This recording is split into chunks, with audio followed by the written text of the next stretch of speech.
अस्सलाम वालेकुम दोस्तों, उम्मीद आप लोग खैरियत से होंगे। दिलों को थाम लीजिए और सीट बेल्टों को बांध दीजिए, क्योंकि अभी जो मैं आपको ब्रेकिंग न्यूज़ देने जा रहा हूँ वो आपको हिलाकर रख देगी। क्योंकि ईरान के वफ्द ने पाकिस्तान आने से जो इनकार किया, उसकी इनसाइड स्टोरी जब मैं आपको बताऊंगा तो आपको अंदाज़ा होगा कि ईरान के अंदर इस वक्त जब मैं आपसे बात कर रहा हूँ,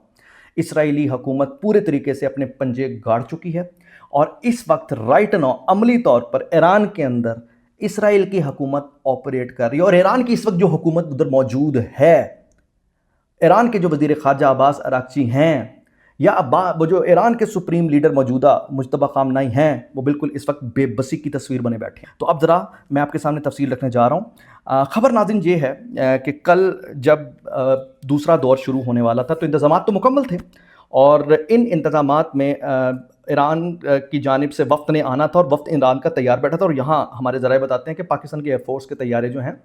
अपनी उड़ान भरने के लिए भी तैयार थे कि उन्होंने वहाँ से उन्हें अपनी सिक्योरिटी में इधर लेके आना था, जिस तरह पहले दौर में हुआ था। दूसरी तरफ अमेरिका भी बिल्कुल पूरी तरीके से रेडी था, और अमेरिका ने भी ज़बरदस्त अपना काम किया। और उनके जो नायब वज़ीर मतलब सदर हैं जेडी वेंस, वो उड़ान भी भर चुके थे और वो पाकिस्तान के रस्ते में थे और पाकिस्तान की फ़िज़ाई हदूद में दाखिल होने वाले थे। लेकिन उस वक्त उन्हें भी खबर मिलती है कि ईरान के वफ़द ने एट दी 11th आवर आने से इनकार कर दिया, जबकि अब्बास अराक्ची चाह रहे हैं कि हम आ रहे हैं, या वो ईरान की हुकूमत जो एक सिविलियन गवर्नमेंट है उनकी जानिब से कह दिया गया कि हम आ रहे हैं, लेकिन एट द 11th आवर इस चीज़ का इनकार कर दिया जाता है। जैसे ही खबर जेडी वेंस को पहुंचते हैं, वो वापस अपना जहाज़ मोड़ लेते हैं, और उसके बाद फिर दोबारा से एक पूरे जंग का माहौल क्रिएट हो जाता है। और आपको पता है कि डोनाल्ड ट्रंप ने एक ट्वीट की थी और कहा था कि अगर मुज़ाकरात कामयाब ना हुए या इस मामले में पेशरफ्त ना हुई तो हम एक गैर मुइन्ना जंग के अंदर चले जाएंगे, और हमारे जो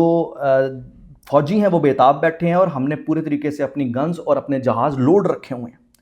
और इंटरेस्टिंग बात यह है कि अमेरिका की तारीख का सबसे बड़ा दिफाई बजट $1.5 ट्रिलियन भी मंजूर हो चुका है।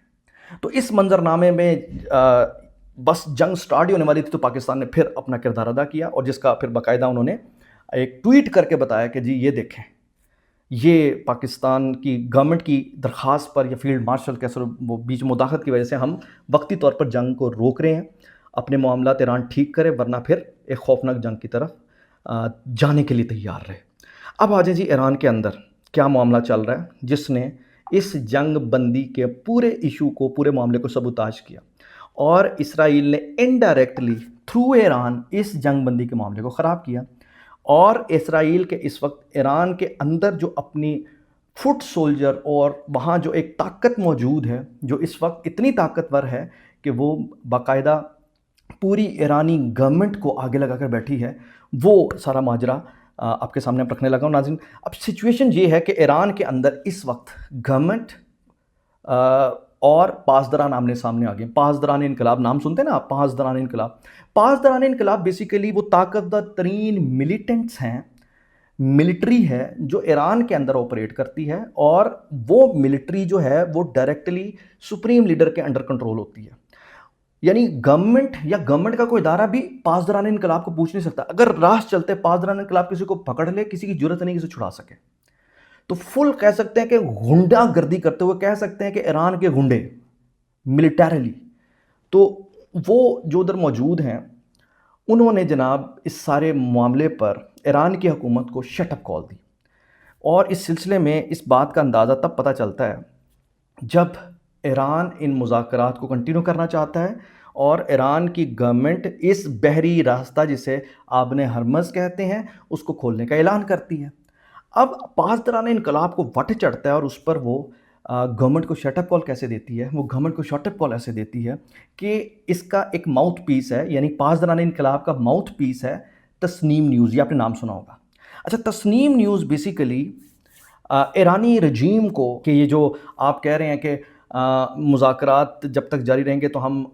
आबने हरमज़ खोल देंगे, तो ये भी गलत है, ऐसा नहीं होगा, बाकी मुल्क भी गुजरें तो क्यों गुजरें। तो ये चीज़ वाज़े हो गई कि इस वक्त राइट नाउ पासदरान इनकलाब किसी भी सूरत इन मुज़ाकरात को भी नहीं चाहती, और वो नहीं चाहती कि पूरा जो इंटरनेशनल एक टेंस माहौल है वो ख़राब हो, ख़त्म हो। और इसमें आप मुझे बताएं कि ये किसका एजेंडा है? ये इसराइल का एजेंडा है। अब ज़रा गौर कीजिएगा कि पासदरान इनकलाब, जैसा मैंने जिक्र किया कि कितनी ताकतवर है, और ये पासदरान इनकलाब ही सिक्योरिटी की बराह रास्त जिम्मेदार है सुप्रीम लीडर की, याद रखिए। یعنی ہم کہہ سکتے ہیں کہ یہ وہ special S S G commando کا ایک گروپ ہے جس نے اسپیشل آرمی چیف کو یا اسپیشل سیکورٹی دینی ہوتی ہے. تو آپ ذرا تصور کیجئے اس پاسداران انقلاب کی موجودگی میں ان کے سپریم لیڈر مارے جاتے ہیں, ان کے آرمی چیف مارے جاتے ہیں, ان کے ٹیئر 1 اور ٹیئر 2 کی ساری لیڈرشپ ماری جاتی ہے, 53 اعلیٰ ترین لوگ مارے جاتے ہیں, اور جو سیکیورٹی فراہم کرنے کے ذمہ دار ہیں وہ آپ مجھے خود بتائیے کہ اس پہ ان سے کوئی سوال ہی نہیں ہوتا کہ بھائی آپ سیکیورٹی کرنے والے تھے, آپ کو پتہ ہے وہ بنکرز کدھر تھے, آپ کو پتہ ہے وہ خفیہ ٹھکانے کدھر تھے, آپ نے ان خفیہ ٹھکانوں میں جا کے رکھا, ان بنکروں کے اندر بھی خفیہ تہہ خانوں میں جا کر آپ نے اپنی سپریم لیڈر یا اپنے آرمی چیف یا اپنے ان چیزوں کو چھپایا, لیکن اس کے باوجود وہاں آ کر دشمن کیسے مار گیا. غور کریں آپ ذرا, کڑی سے کڑی ملائیں. اس سے پہلے ایران کا صدر ہیلی کاپٹر میں آتے ہوئے مارا گیا, پاسداران انقلاب بھنگ پی رہی تھی, اس کے علاوہ ہانیاں ادھر آ کر مارے گئے, کیا نام ہے, پاسداران انقلاب بھنگ پی رہی تھی. تو آپ یہ دیکھیے کہ اس پوری ٹارگٹ کلنگ جس کے اندر ایران کی ساری لیڈرشپ ماری گئی ہے, اس کی سیکیورٹی کی براہ راست ذمہ داری اس پاسداران انقلاب کے سر پر تھی جو اس وقت کیا نام ہے ان مذاکرات کو بھی ثبوتاج کر رہی ہے, ایران کی حکومت کو پاکستان بھی نہیں آنے دے رہی ہے, اور اس وقت پورے طریقے سے اسی ایجنڈے کو ٹو کر رہی ہے جو اسرائیل لے کر چل رہی ہے, لے کر چلنا چاہتا ہے. تو در حقیقت اس وقت ایران کے اندر اسرائیل اپنے پاسداران انقلاب کی صورت میں پنجے گاڑ چکا ہے. اچھا, اب اس کا آپس میں ایک اور لنک بھی میں آپ کو بتا دیتا ہوں کہ پاسداران انقلاب کے اندر طاقتور ترین اسرائیلی لابی موجود ہے. وہ یہ کہ یہ جو جتنے بھی اس طرح کے گروپس ہیں, جو ملیٹنٹس ہیں, ملیشیاز ہیں, جو ایران ہمیشہ دوسرے ملکوں کے اندر بنا کر رکھتا ہے, حزب اللہ ہو گیا, اس قسم کے اور بہت سارے ہو گئے, 50 کے قریب طاقتور ترین ملیشیا ہیں جنہیں ایران سپورٹ کر رہا ہے, اور وہ کہاں بیٹھی ہیں؟ ایران اسرائیل کی سرحد پہ بیٹھی ہوئی ہیں, بالکل اسرائیل کے ساتھ بیٹھی ہوئی ہیں. لیکن آپ دیکھیے کہ اسرائیل پر کبھی بھی حملہ نہیں کیا گیا,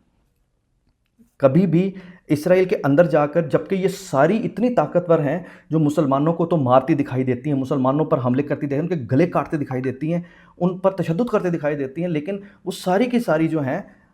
کبھی بھی جا کر ایران کے اندر, وہ اسرائیل کے اندر نہیں لڑتی. تو پاسداران انقلاب اگر ریئل ٹائم مسلمانوں اور اسلام کی جنگ لڑ رہی ہے تو کیا وجہ ہے کہ 7 سمندر پار یا میزائلوں کے ذریعے امریکی اڈوں کو تو ٹارگٹ کرنے کے لیے بڑی بڑکیں ماری جاتی ہیں اور ٹارگٹ کیا جاتا ہے, لیکن ڈائریکٹ چور کی ماں پر حملہ کرنے کے ساتھ اس کی سرحد پر بیٹھ کر اس کی طرف میلی آنکھ سے بھی نہیں دیکھتے. تو ساری چیزیں کھل کر سامنے ہو رہی ہیں میرے بھائی. اب بہت بڑا مارکا ہونے جا رہا ہے, بس تھوڑا سا انتظار کریں. اس پاسداران انقلاب کو فکس کرنے کا فیصلہ ہو چکا ہے.